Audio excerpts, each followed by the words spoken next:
The views expressed on the following broadcasts do not necessarily reflect those of KHLT, Take 12 Radio, or our affiliates. The opinions on this show should not be considered as medical, psychological, or professional advice and are those of the host, co-host, and guest. Take 12 Radio and KHLT Recovery Broadcasting are not affiliated with any particular 12-step fellowship. One day at a time with its failures and fears,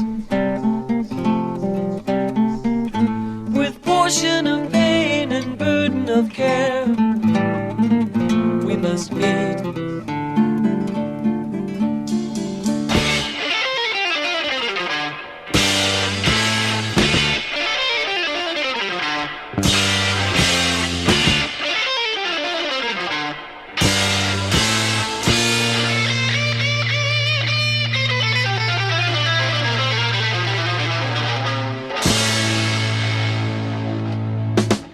Welcome to Walking Through the Language of the Heart, a journey into the Grapevine writings of Alcoholics Anonymous co-founder Bill W. And now, here are your co-hosts, Chris S. and the Monty'man.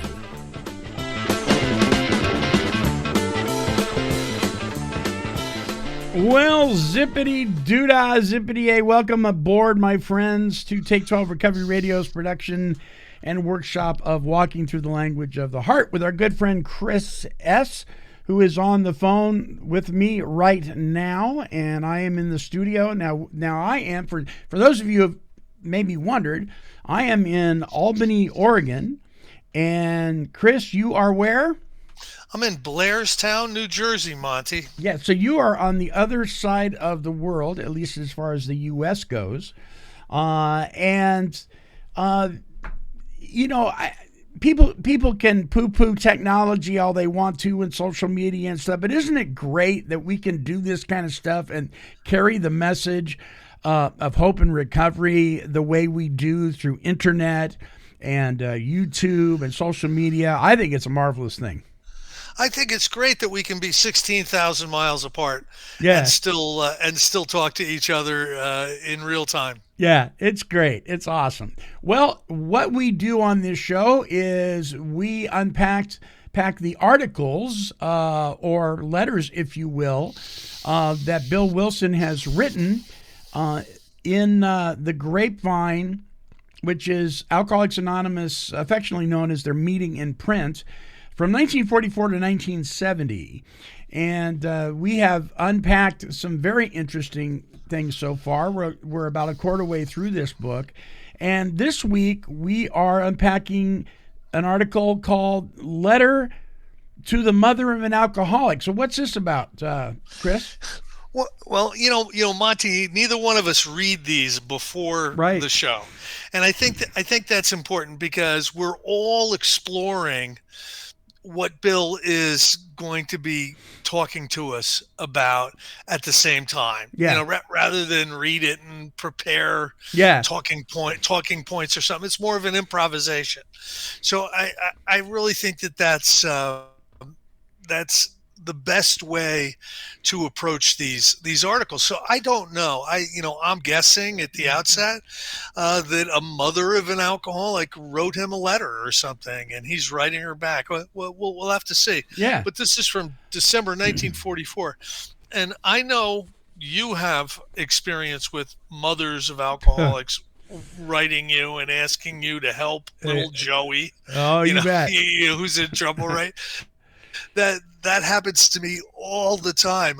Like last month, a mother was, please talk to me. I'm like sponsoring her son. It's like almost an ethical breach for me to start telling her everything about her son. I'm like, I can't do that. Right. But they're all there's parents are going to be concerned about people with addictive illness or alcoholism, and that's never going to change. Anyway, let's see what Bill is talking about here. Okay, December 1944. Dear Mother of Jay, I cannot tell how poignantly I am stirred by the letter you wrote the Grapevine about your alcoholic son. Just 10 years ago, my own mother after years of frantic bewilderment, lost hope. Long a chronic problem drinker, I had come to the jumping off place. A very good doctor had pronounced the grim sentence: obsessive drinker, deteriorating rapidly, hopeless. The doctor used to talk about my case somewhat like this. Yes, Bill has underlying personality defects, great emotional sensitivity, childness, and inferiority. you know, I'm telling you, there's no one in the world that can talk about alcoholism or the alcoholic like Bill Wilson. Yeah. It's just when I read this stuff, I'm like guilty, I know. guilty. and I made the huge mistake, Monty, of thinking that my personality and my emotional nature was just a little bit different, and it's just the way it is. I have this dark, complicated, artistic personality, yeah, and I suffer the pangs of injustice at such a level that the normal American scuttlefish wouldn't understand. My case is so different and complicated. Like that's really how I thought, and I came to the conclusion in recovery that I was just an idiot. I wasn't this special thing, but was I emotionally sensitive? About everything. Yeah. Oh yeah. What did you, Monty? What did you say? I saw the way you were looking at me. I was like that guy. Oh my God. Childishness. Do you know when I got sober, the most valuable possession I had was a comic book collection? Wow. I was like, the people were talking about their homes in the meetings. I'm like, how do you get a house? How do you do that when you spend all your money that you got on payday Friday over the weekend? How are you going to get a house? And personality defects, inferiority. So you've heard this a million times, and the first time I heard it at a meeting, it cut me in half. This guy gets up. I might have 2 months sober, and my sponsor's taking me to a speaker meeting to hear, I think his name was Maxwell the Great Full Alcoholic. I think that was him. Everybody had like nicknames. And he goes, folks, my character defect is I'm an egomaniac with a lack of self-esteem. And I'm like, I'd never heard it put like that before, but guilty. You know what I mean? Yeah. Like, how did you know? That's me. So I love his writing in this. I want to say here, Chris, that before I darkened the doors of the rooms of the 12 steppers, I thought for years, I thought that the people in my life that weren't on the same page with me emotionally were just cold-blooded and didn't have a soft, tender heart, and I did, and don't you care about the starving children in Africa? I remember getting in an argument with my roommate because a commercial came on and I was weeping, and he goes, "What's wrong with you?" And I go, "Well, don't you care? Don't you see this?" And he goes, "No, not really. I really don't care." He was being sarcastic because he had been fed up with me for a while. And I got so emotional about that. I was like, you need to pack your bags and move out. You don't care about anybody. You gotta leave. Oh my gosh. And you talk about emotionally dependent on other people's opinions about everything. Particularly what I thought they thought about me. It was crazy. And I thought everybody with a heart felt like I did until I came to a place where I couldn't find anybody that thought or felt like I did until I walked into the rooms of recovery. And then I met all sorts of people that thought like I did, but they were working on changing that. And I was like, what? And so when someone would talk and I would identify with them, it wasn't like relief because I identified them. It was, they're making this stuff. How can they know me like that? And I'd hear people say the same thing. They'd come in the rooms. How can they know me like that? And I'm like, yeah, I'm having that same experience. And I found out that we're not that different. We are just a mess. And so my emotional dependency and what's he say here in this emotional sensitivity, childness, and inferiority? Oh my goodness sakes! Yeah, amen. I am guilty as charged, and it's taken a long time to work through some of those issues, and I couldn't have done it if I hadn't had people come alongside me in those rooms. To walk me through the process.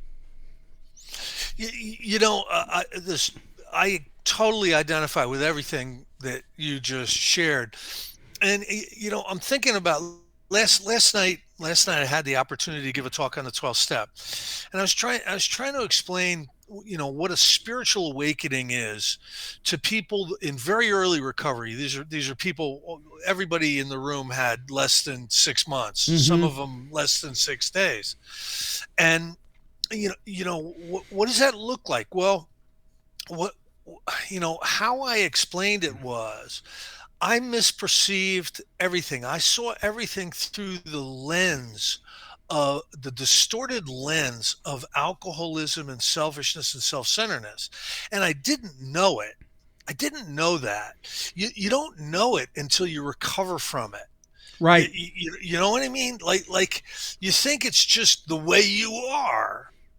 And I believe in the 12th step. What happens is we do wake up, and that waking up is all of a sudden we really do perceive reality. We see things as the way they really are, and we react the way we really should. And we have like a balanced emotional state where, yeah, there's going to be times when it's appropriate to be sad. Yeah, there's going to be times when it's appropriate for us to stand up for our values or whatever, right? But what happens is with the alcoholic, seeing things through that prism of alcoholism distorts my perception. My perception is now distorted, and now my reactions to life are distorted.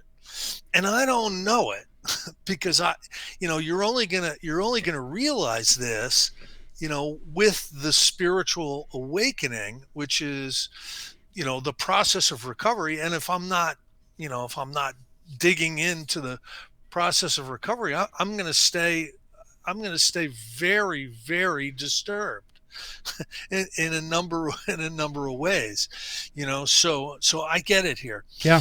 He says this very real feeling of inferiority is magnified by his childish sensitivity. And it is this state of affairs which generates in him that insatiable, abnormal craving for self-approval and success in the eyes of the world. Still a child, he cries for the moon, and the moon, it seems, won't have him. Yeah. Bill picked up very early on in his writings that we create a state where we're looking for approval, and we're looking to have certain things that are instinctual or desirable, to have certain things met, and we attach our happiness to that. So if things work out the way we want them to work out, we'll be happy. If they don't work out the way we want them to work out, we'll be sad. And Bill picked up right away in some of his earliest writings that attachment to the things that we're striving for, our desires. If we're going to attach our quality of life and our happiness to that, we're going to be disappointed a whole lot. And Right. he saw it. He mentions that this is like the third time in this book he mentions it. He mentions it later on. There's the wonderful essay, Emotional Sobriety. He really talks about it there. And and he picked a very intuitive. He picks up on that. Um, I think a lot of times when people are really sad or really depressed, or get to a place of really low emotional kind of condition, a lot of times it's because they've attached their emotions to outcomes. Yes. You know what I'm saying? Have you seen that, Monty? Yeah, absolutely. We did a show here recently. Was titled "Is Happiness Overrated?" And I think it is based on my definition of happiness. So I use happiness is based on your happenings going on around you. Serenity and inner peace, however, isn't based on what's going on around you. It's based on a relationship with a power greater than you. So you may not be happy about a situation, but you can put your head down on your pillow at night and you can have peace and you can go to sleep and you can have serenity. I mean, if I go out to my car and the car won't start, I'm not going to be happy about it. And there was a time when that I would drink over that. Okay, I'm walking down to the local 7-Eleven. I'm getting myself a six-pack, and I'm calling into work because my car won't start. Now, the car doesn't start, and I'm like, first thing I think of is, I guess I got to call AAA. I mean, I'm taking care of business, and that is because my circumstances around me aren't dictating my behavior or the way they make me feel. Not nearly as much as it used to. Now I can still fall on that once in a while, but anybody can have an unpleasant happening go on with them. But I think we're living in a society that is seeking after things going our way for us to be okay with ourselves. And of course, Dr. Alan Berger addresses that a lot. And we're emotionally dependent. And I think the alcoholic is the prime example, in his cups anyway, is the prime example, as if he's unrecovered, as somebody that is emotionally dependent on people, places, and things. That was really well said, and I totally agree with you. I think part of the spiritual awakening, part of being a recovered alcoholic, is distancing from that problem. Mm-hmm. Starting to understand what the real values in life are. They're not external anymore, like the things that's going on out there in the world.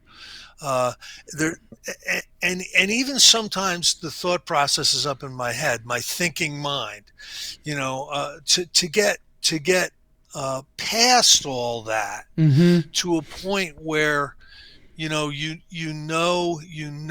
in God's realm and all is going to be well. Right.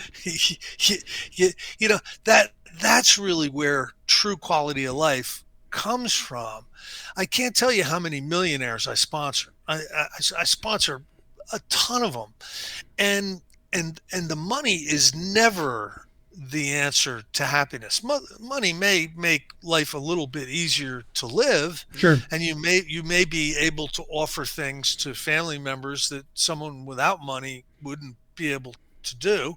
I'm not knocking money, but being attached to the money and enough of it so I can be happy is a fool's errand. Yeah. I know it from the people that I'm working with. They're coming to me, who is not a millionaire, to learn how to be happy. So yeah. So I know that's not my friend Charlie down in Texas says something funny all the time. We talk on the phone a lot, and he said this to me quite a few times. He goes, Chris, I just got the brand new Humvee, with all the bells and whistles. It was top of the line truck. And I'd go, yeah, Charlie, hey, that's pretty cool. He goes, that wasn't it either. And it's like a joke. That wasn't it either. Yeah. There's something deeper. There's connection with the divine. There's unity with the divine, which is really going to bring about the serenity that you were talking about before. You bet. I'm thinking back on one of my favorite movies about an active alcoholic. Dudley Moore plays the character of Arthur. And it's Dudley Moore and Liza Minnelli. And at the very end of the movie, they get married and all, and they're standing in front of the limousine, and he says to her, he goes, I've always been rich, but I've never been happy. And she says, I've always been poor and I've always been happy. And I look at that, but he comes off in the movie as this jovial alcoholic, and he just takes everything off his shoulder and so forth and so on. But in the end, he's miserable, and she comes from poverty and she's doing just fine. I'm telling you.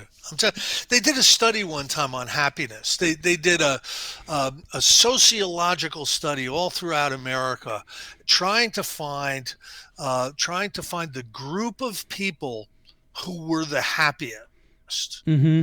And they found that the group of people who were the happiest were elder African American women. That's who, if you want to take groups, which is the happiest group of people and group them together, that's what they found. I don't know how significant that is, but certainly it goes to the point. Yeah. So he's saying here, our abnormal craving for self-approval and success in the eyes of the world. He says, discovering alcohol, he found much more in it than do normal folks. Wow, that is true. That is true. Alcohol did for me. Alcohol does to anybody that drinks it. You drink a quart of vodka and you're going to get drunk and you're going to do drunk stuff. A lot of people mistake the drunk stuff for alcoholism. No, that's a result.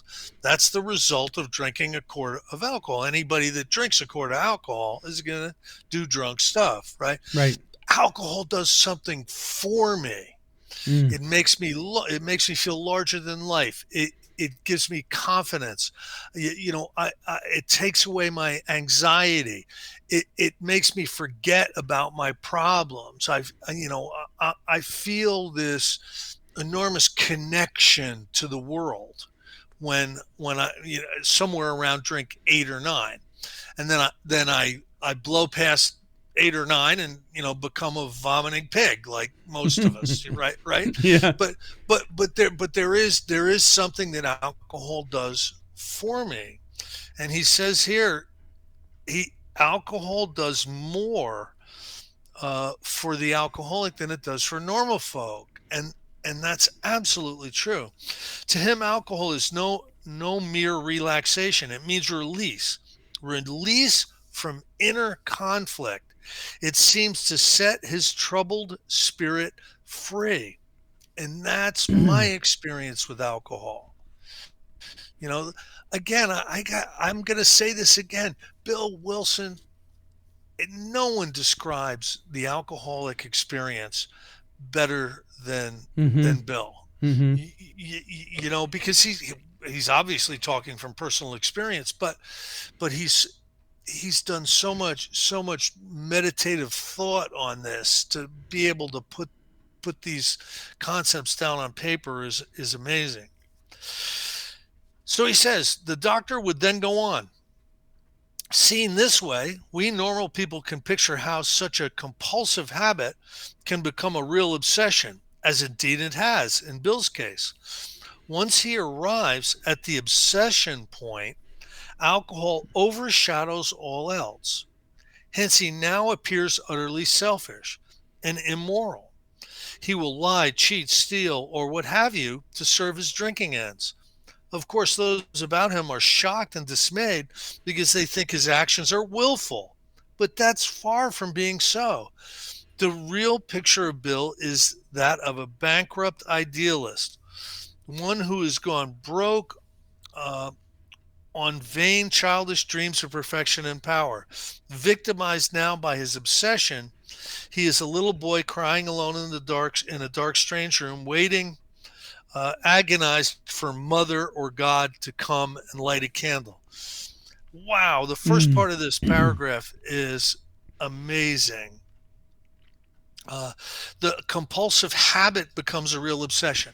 So there are a lot of people who are habitual drinkers, right? Yeah. But not obsessive drinkers. There's a Right. scale. There's a scale of alcoholism. And I was an obsessive drinker. I had the habit, back in the 70s. I was obsessive about it in the 80s, Chris, Uh, I was obsessed by it after my first experience. I mean, it did for me, like it says here. It seemed, I like the word he uses there, it seems to set his troubled spirit free. So seems or appears is a big word, right? And so it seemed to be my solution. And immediately that first glass of Christian Brothers brandy, which I poured in a giant oversized coffee mug, right? Before I ever took a drink, I poured that big of a glass and downed it, and then I poured another one.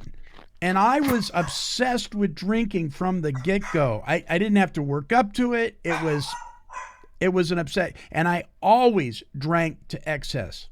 Every time. Every single time. And always intended to. I never, I'm just going to have a glass of wine with dinner. No, I knew if I was going to drink that night, I was going to drink a lot. And the thing is about obsession for me was much of that obsession happened when I was stone cold sober. My thinking about alcohol was like, like the book said, this time it'll be different. This time I'll drink like a gentleman. This time I'll only spend $10, right? And that was my thinking. And obsession doesn't conform to reason. It just doesn't. Yeah, I totally agree. Once he arrives at an obsession point, alcohol overshadows all else. Hence, he now appears utterly selfish. Quiet down. Utterly selfish and immoral. He will lie, cheat, steal, whatever. Of course, those about him are shocked or dismayed because they think his actions are willful. Yeah. But that's far from being so. What do you think? What do you think he means by it's far from being willful? Well, that people around him think that this is something that he wants to do.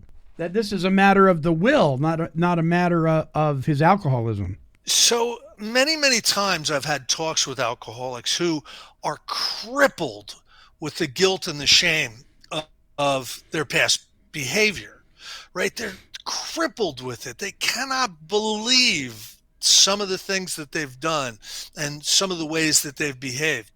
And I have a talk with them about powerlessness. Yeah. I have a talk with them, and I try to get them to the point where they understand that they've been suffering from alcoholism and they couldn't have done better than they did. Now that's hard for them to believe. It's hard for the family to believe. It's hard for the judge to believe. But if we're powerless over alcohol, and we have an obsession to drink it and an allergy that causes us to drink it to excess every single time we pick it up, and when you get drunk you do drunk things, how is it our fault? Yeah. How is it our fault if we're powerless? Now, it may be our fault that we don't engage in a recovery process. It may be our fault that we don't try to do something about it maybe sooner, but to want to just stay in pathetic depression for year after year about how awful you have been, when truly you've experienced the powerlessness of alcoholism, is a sad thing to see.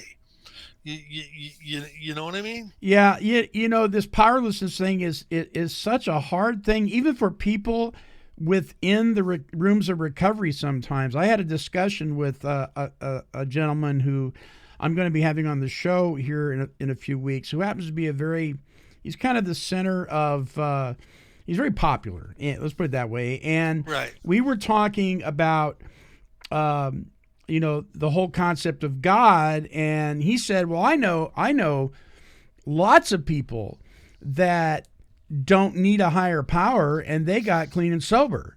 And my statement was, then they weren't powerless then. Because if you're powerless, then you need a power. But if you're not powerless, you wouldn't seek a power. So if they were able to straighten up and fly right based on their own intellect without any connection with a power greater than them, then they weren't powerless. I mean, I don't see why that's so hard to comprehend. But yet he didn't agree with me. Well, the people who don't agree with you are the people who are not powerless. Right. Right. Because it's not their experience. The people who the people like me who swore to God in the morning that I'm never going to touch alcohol again, and I absolutely mean it. And if you hook me up to a lie detector, the lie detector would say, this guy's telling the truth. He's not going to drink anymore for the rest of his life. And by that afternoon, I'm drunk. I've got a different experience than somebody who just decides to straighten up and fly right. I'm sorry, I'm sicker than they are. Right. I've gone down the scale further than they are. And the people that want to argue with you about that because it's their experience that they took an oath and stayed sober for 4 years, just by promising their wife that they were going to, think that that's everybody's experience. It's not. There's a scale of alcoholism. Yeah. Some of us are sicker than others. And Bill is always speaking to the really sick. He's never speaking to the heavy drinker. He's always speaking to the real alcoholic. And that's why some people can't stand the big book, and some people see it as, the most important document they've ever read. Right. You know what I mean? Yeah.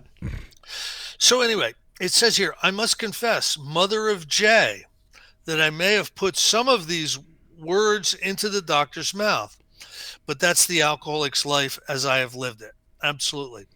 Did I, an alcoholic, have a defective character? Of course I did. Was I, an alcoholic, also a sick man? Yes, very. To what extent I was personally responsible for my drinking, I don't know. For what extent was I personally responsible for my drinking? I don't know. Think about that. Think about that. The judges think you're responsible for your drinking. The family thinks you're responsible for your drinking. The boss thinks you're responsible for your drinking. The neighbors think you're responsible for your drinking. Bill is saying he doesn't really know where the line of responsibility is. I think we're responsible for seeking a power greater than ourselves. I think that's our responsibility. Yeah.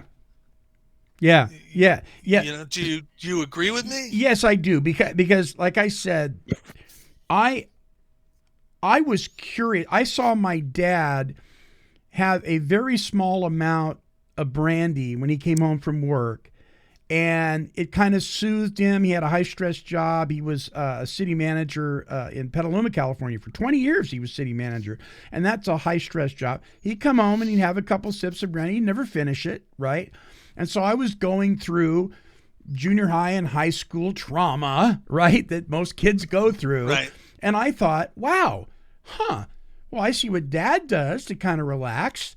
So, maybe that'll help me. It wasn't because I had my parents were horrible or anything. I was curious. I had gone through some things that were not real pleasant in school, and I thought, well, this might help. And so like I said, I poured this huge thing because I figured more's better. And as soon as it hit my metabolism, and I was adopted. I had no record of my medical history whatsoever. As soon as it hit my metabolism, something happened to me that I now know doesn't always happen to everybody else. And at that point, I had lost the control in drink. I had lost the ability to control my drinking from day one. Was that my fault? I don't believe it was. I mean, I made a poor choice, right? Could I have done better? Talk to my parents about my stress? I'm sure. But I had no idea. I didn't wake up that day saying, I am going to choose to drink this liquid, and it's going to ruin my life for years. That's going to be my choice. I'm gonna wake up in Topeka with one shoe, not knowing how I got there, and that's what I plan to do. Right. When I started drinking on Thursday night. Right. No, of course not. Of course not. And I'm telling you, when people listen, I work in a place where people a lot of times come in with lung cancer, right? Mm-hmm. We don't sit there and say, I bet you were a smoker, you were smoking, so you did this to yourself, didn't you? Of course we're not going to do that. Right. You know what I mean? But when you're an alcoholic, people are like, well, you're the one that was drinking. It's just, there's so much stigma. There's so much misunderstanding about alcoholism. Yeah. So where am I personally responsible for drinking? There might have been times where I would have had the power to choose not to start, maybe.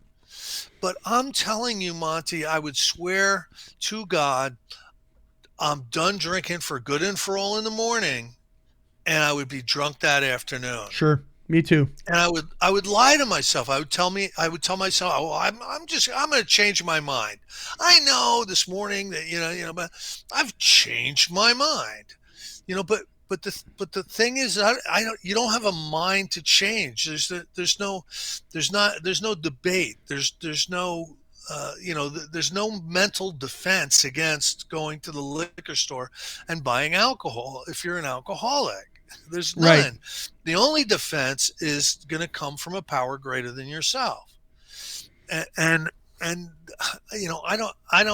never seen a medication work.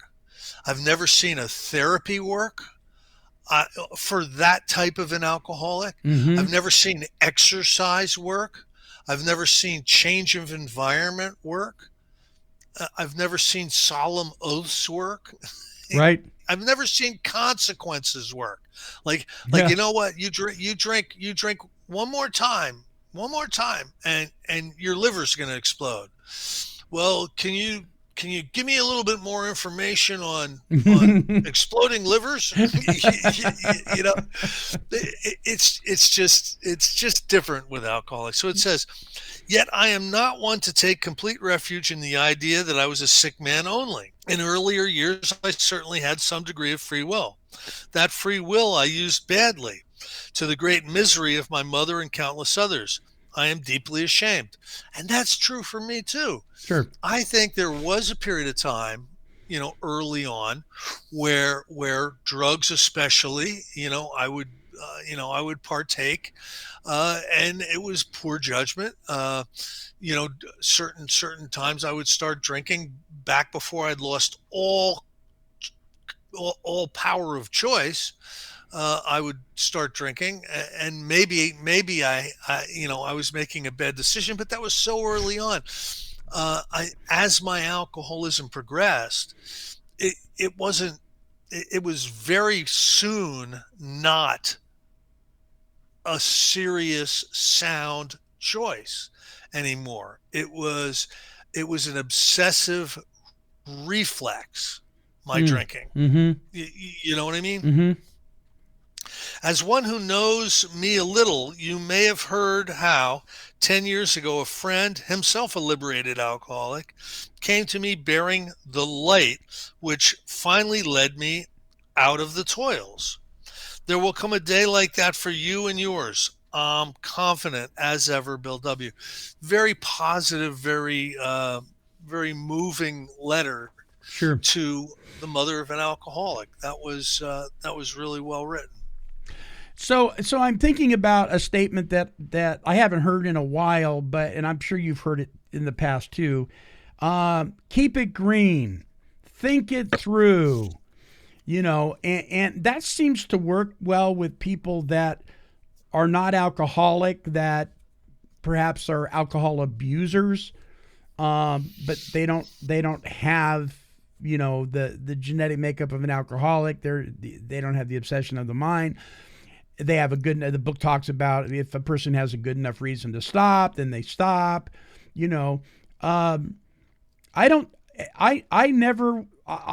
spent a lot of time trying to think it through. I spent a lot of time keeping it green, and it always ended up, at the liquor store. No matter how much I thought it through, I thought it through from the time I got up and started thinking about drinking all the way to the liquor store and back. I was thinking it through. Yeah, and thinking is not a defense against putting it in your body. No. So listen. Here's the thing about the scale of alcoholism.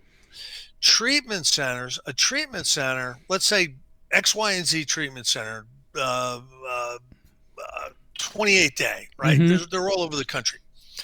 Now, they have to treat the aggregate of people who show up in there for help. A lot of times people will be in there for a DUI, or the family will be pissed, or the wife is going to leave, whatever reason they're in there. Now the treatment center itself has to put something together, some type of treatment plan together. And what they do is, for the most part, they put together treatment plans for heavy drinkers. They don't put together treatment plans for alcoholics. Right. And the treatment plans for the heavy drinkers work for the heavy drinkers. I've met a ton of people who went to rehab back in 1982. Never, went to AA maybe for 5 minutes, and their life is fine. They're good. They took care of their problem. An education about not drinking was sufficient to convince them to not drink. I use the book Alcoholics Anonymous as my benchmark. So when I say they're not alcoholic, I'm basing it on the information in the book Alcoholics Anonymous. Right. I'm not trying to be insulting to them, because they're identifying themselves as alcoholic, but they're not. I don't mean to be insulting to anybody, but if you're grounded in the information that's in the book Alcoholics Anonymous, you would not consider somebody like that an alcoholic. As a matter of fact, there's a test in the big book. If you want to know if you're an alcoholic or not, quit drinking for a year. Mm-hmm. Don't get involved in anything. Just make a decision. Quit drinking for a year. You're not an alcoholic if you can do it. Yeah. So again, is the book Alcoholics Anonymous the scientific litmus test for what alcoholism is? Many people are not going to think that's accurate, right? There's a lot of science, and the doctors are going to want to get involved and all that, right? But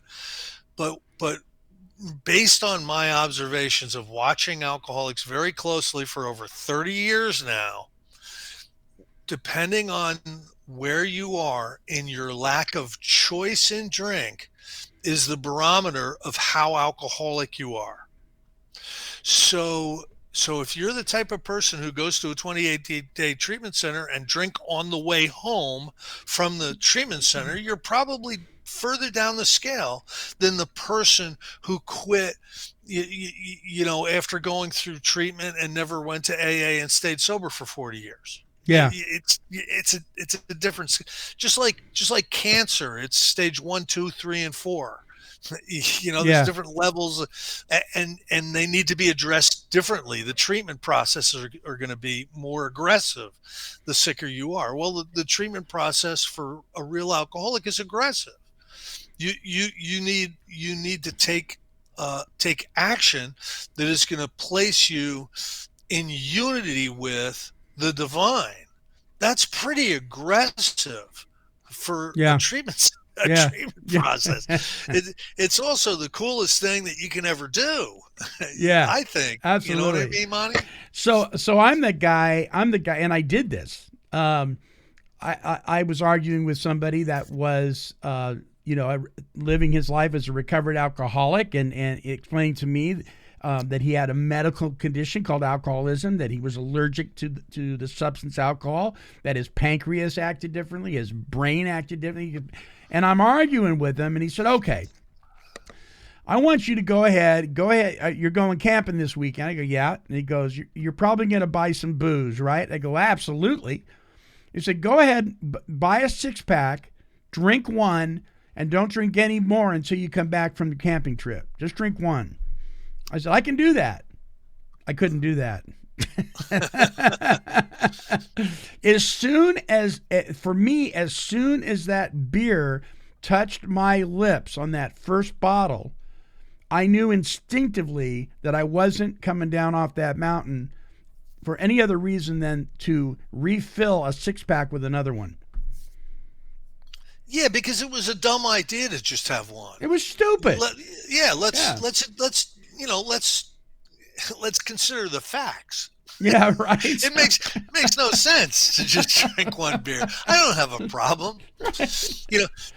Listen, I rarely say this because I love the book Alcoholics Anonymous, right? But there's one wrong word in the first paragraph of We Agnostics, and let me tell you what I think it is. Okay. It says, when you honestly want to, you find you cannot give up alcohol entirely, or if when drinking, you can't control the amount you take, you are probably alcoholic. So it says or. I believe it should be and this is why. If when you honestly want to, you find you can't quit drinking entirely, if that's all you have, just have one. Or if when drinking you have no ability to control the amount you drink, just don't drink. Right. So I believe alcoholism has to be both of those things. Right. Yeah, because anybody can have you don't have to be an alcoholic to have a euphoric experience after drinking a certain amount of booze and want to have more. Right. And I had 2 beers. I felt great. I thought, wow, I think I'll have a third one. That does not make you an alcoholic. Some people would call that the phenomenon of craving because you want to continue to drink.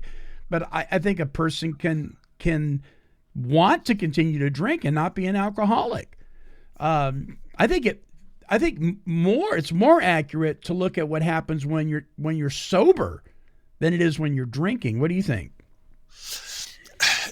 So I totally believe that. I believe you need to have both of those aspects, right? Yeah. And I also believe that a lot of times there's going to be people that are listening to this that really their main drug of no choice is drugs, right? Mm-hmm. And there are differences. The person, my main teacher, the person who had the most significant impact on me would use an example, and he would say this. He would say, okay, take 100 people, put them in one building for 90 days, make them drink 2 quarts of whiskey every single day. So just take 100 people out random, off the streets. Mm-hmm. What would happen is they would open the doors at the end of 90 days, and 9 people out of 10 would run for the hills. Just get me out of here, right? Yeah. And the 1 out of 10 would ask for a lease. And that's the alcoholic. Now you take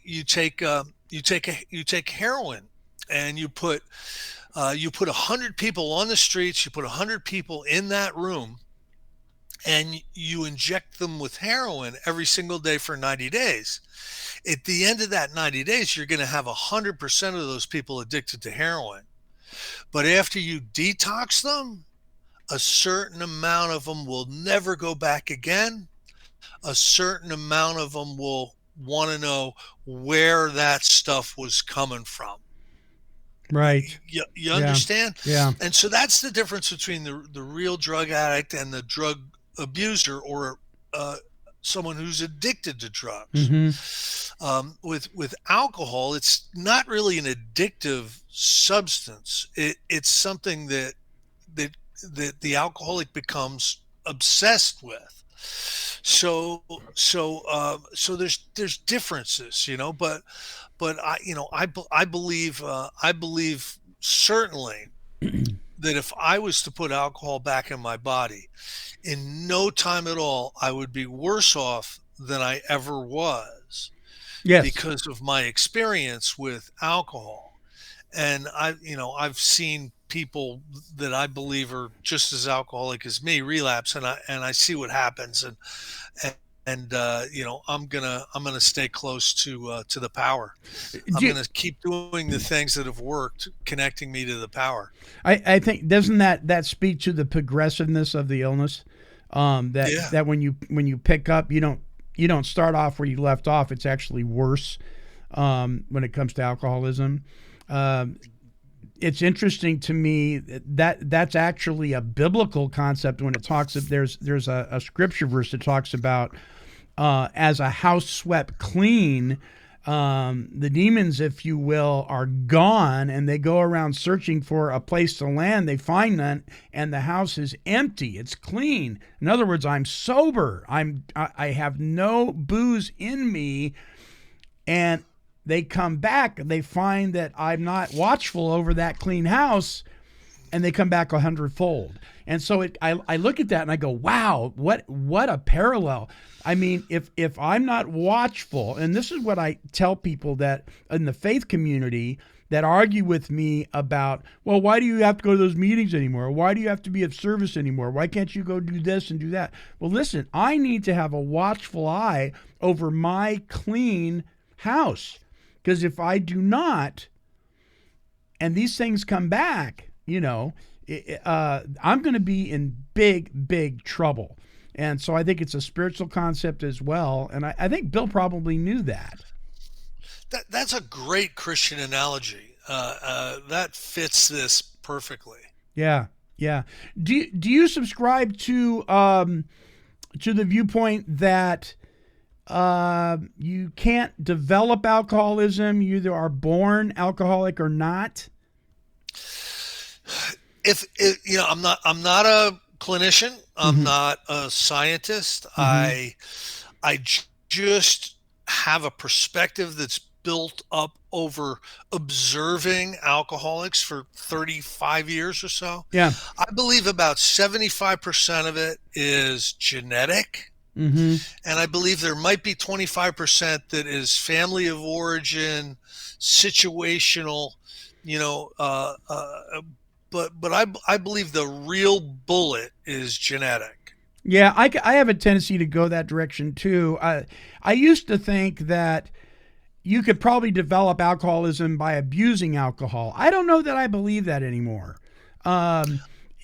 Primarily from my experience, but by working with people, working with people in treatment, working with people within the 12-step fellowships.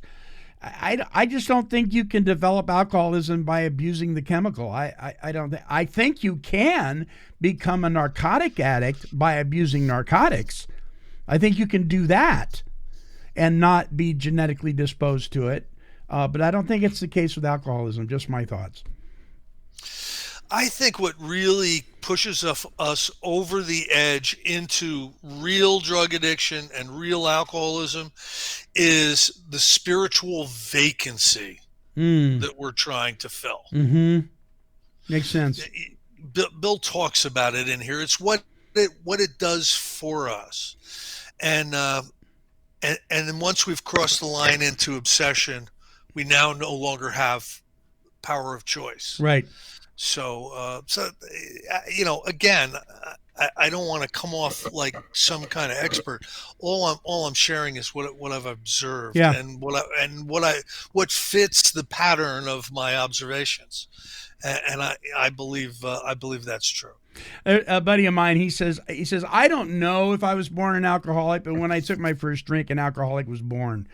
And so he definitely knows that when it comes to alcohol, he is powerless over the substance, and just bad things always happen. Well, listen, this has been a great show and a great discussion this week, Chris. Thank you so much.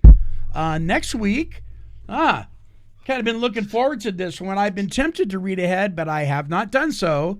Next week, the article is entitled "Those Goofballs," so I'm kind of looking forward to that. I am too. Legend on the street is that Those Goofballs was the beginning of the development of the pamphlet Problems Other Than Alcohol. Oh. Don't know whether that's true or not. We'll probably find out next week. All right, my friends. Well, listen, if you'd like to email comments to us, please, we sure welcome them. Our email address is take12radio@comcast.net. And you can subscribe for fun and for free by visiting us at take12radio.com and signing up on any of the major podcasting platforms listed there. All right, until our next broadcast, this is the Monty'man along with Chris S., and we are wishing God's perfect serenity for you.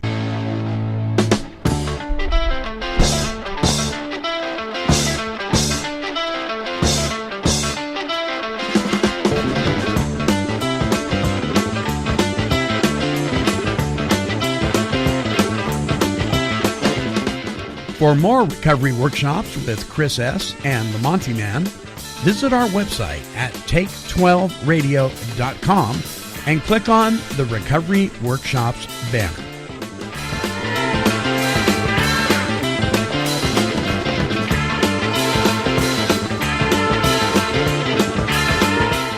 This has been a broadcast of Take 12 Recovery Radio and KHLT Recovery Broadcasting.